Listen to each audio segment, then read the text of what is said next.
Assalamualaikum warahmatullahi wabarakatuh.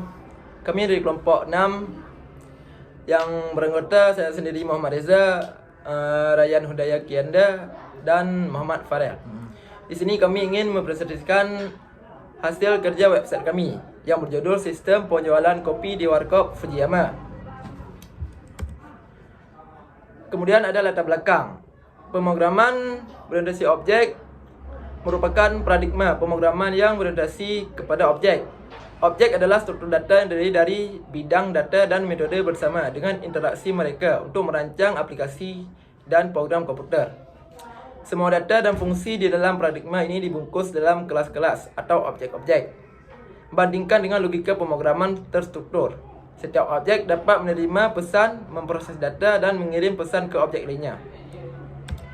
Kemudian yang kedua ada tujuan. Yang pertama, tujuan pembuatan website kami yaitu mempermudah pelanggan dalam pemesanan kopi secara online.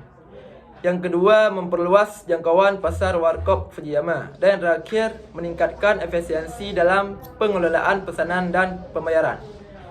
Sekian, kemudian dilanjutkan oleh kawan saya. Batasan masalah yang ingin kami buat fokus pada sistem pemesanan dan pembayaran online. Tidak mencakup layanan pengiriman sendiri menggunakan pihak ketiga. Sistem tidak mendukung fitur reservasi meja atau layanan makan di tempat. Landasan teori. Yang pertama yaitu sistem informasi penjualan. Sistem informasi penjualan adalah sistem yang digunakan untuk mencatat dan mengelola data transaksi penjualan. Yang kedua ada e-commerce atau penjualan online.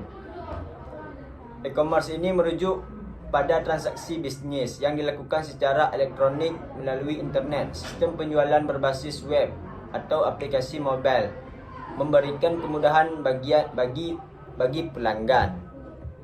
Dan yang ketiga yaitu user experience dan user interface,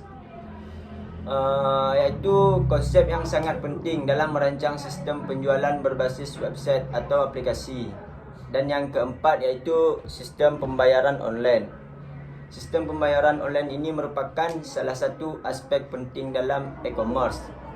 Dan yang kelima, pemasaran digital adalah strategi yang digunakan untuk memasarkan produk atau layanan melalui media digital seperti website, media sosial, dan email marketing. Dan yang keenam, keamanan data dan transaksi, yaitu merujuk kepada terutama yang melibatkan transaksi online. Perlindungan terhadap data pelanggan dan transaksi pembayaran harus dijamin untuk menghindari kebocoran data dan tindak penipuan. Dan seterusnya akan dilanjutkan oleh Muhammad Farel.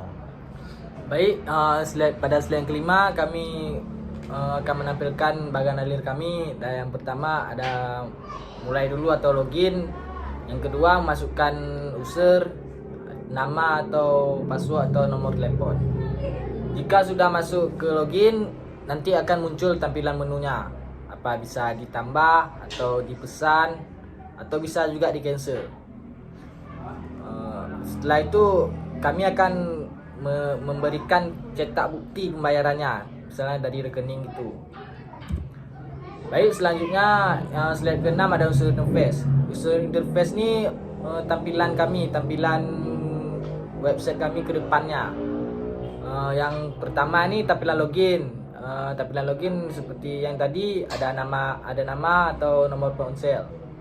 Dan yang kedua adalah halaman beranda. Halaman beranda ni seperti menu-menu kopi dan bisa dipesan dan bisa kita lihat transaksinya. Dan yang ketujuh ada gancat penjadwal penelitian kami. Sekian dari kelompok kami. Terima kasih. Baik, sekarang kita akan lanjut ke programnya. Ini terdapat desain kami, desain masuknya atau loginnya, tampilan awal. Terus kami akan memperlihatkan soft program kami supaya bisa terkonek dengan desainnya. Seperti ini.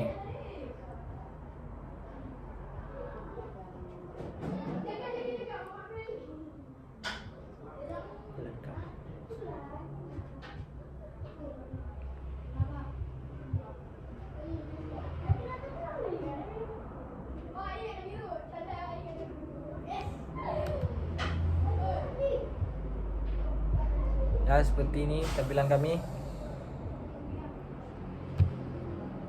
Nah, terus yang nomor 2, tampilan nomor 2 atau kita bilang beranda. Ini desain yang kami buat untuk halaman 2-nya, dan ini source programnya.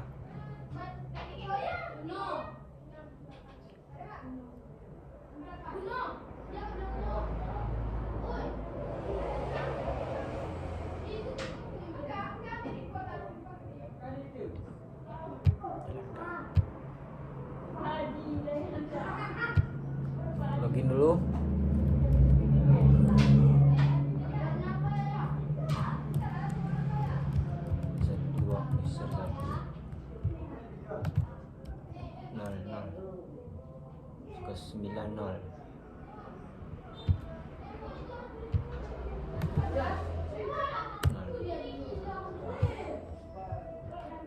Sekarang nih sudah terlihat login berhasil.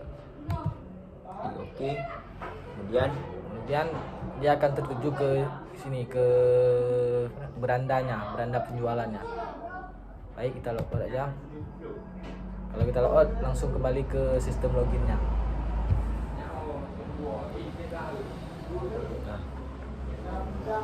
Mungkin hanya ini yang dapat kami presentasikan dari kerja kelompok kami. Lebih dan kurang kami mohon maaf. Assalamualaikum warahmatullahi wabarakatuh.